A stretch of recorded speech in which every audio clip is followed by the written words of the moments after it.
एक दिन में कितने सब्जेक्ट्स पढ़ने चाहिए? सिंगल सब्जेक्ट्स और we should go for multiple subjects, 2-3 subjects पढ़ने चाहिए?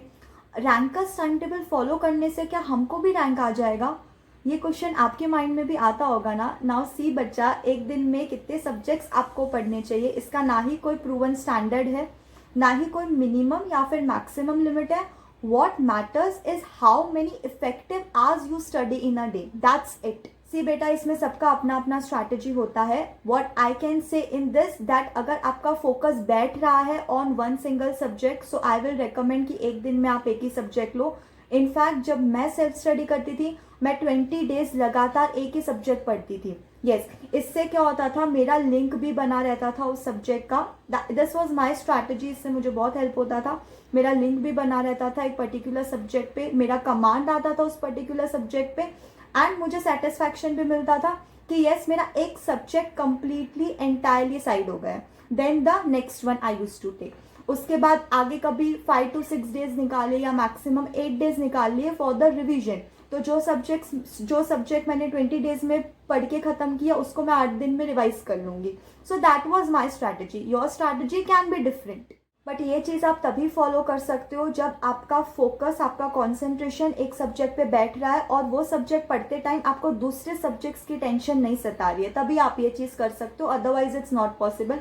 सो if you are a person कि जब भी आप बुक खोलकर बैठते हो, कोई एक सब्जेक्ट अगर आप ओपन करके बैठ रहे हो, आपको दूसरे सब्जेक्ट की टेंशन हो रही है कि यार अगर मैं ECIPL पढ़ रही हूँ, सो आप सोच रहे हो कि CMSL कब होगा या टैक्स कब होगा. तो अगर आपके अंदर ये सारी चीज़ें हैं, so I will suggest in such a case then take multiple subjects in a day.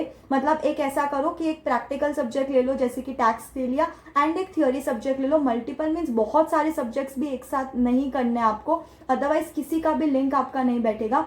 At least एक 2 और मैक्सिमम 3 सब्जेक्ट्स, इससे ज़्यादा नहीं. मैं तो 2 ही सब्जेक्ट बोलूँगी. एक प्रैक्टिकल ले लो, एक थ्योरी ले लो. इससे क्या होगा कि आप मल्टीपल सब्जेक्ट्स के टच में भी रहोगे. इससे आपके अंदर सेटिस्फैक्शन भी रहेगा कि हाँ, मेरे धीरे धीरे करके सारे सब्जेक्ट्स हो रहे हैं, और आपका जो फोकस है, जो कॉन्सेंट्रेशन है, वो पर सब्जेक्ट ज़्यादा बैठेगा कंपैरेटिवली.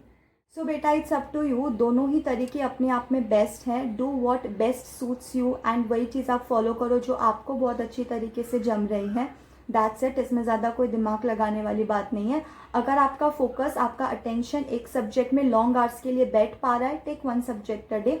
अगर आपका अटेंशन, आपका फोकस आपको दूसरे सब्जेक्ट्स की तरह डाइवर्ट करता है, अगर आपका फोकस अटेंशन हिल रहा है, एंड अगर आपको दूसरे सब्जेक्ट्स की टेंशन सताती है, when you are not focus able to focus for long hours in one subject, तो आप क्या कर सकते हो, आप multiple subjects in a day ले लो.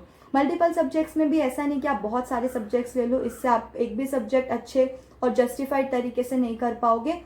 आई विल रिकमेंड 2 सब्जेक्ट्स लेना, एक थ्योरी एक प्रैक्टिकल, ताकि बैलेंस बना रहे. या अगर आपको और ज़्यादा करना है तो मैक्सिमम 3 सब्जेक्ट्स, इससे ज़्यादा मत लेना, अदरवाइज आप कंफ्यूज हो जाओगे. एंड एक वक्त के बाद ऐसा हो जाएगा कि even you will be confuse in the chapters कि ये कौन से सब्जेक्ट में था. स्टूडेंट्स के साथ ऐसा होता है.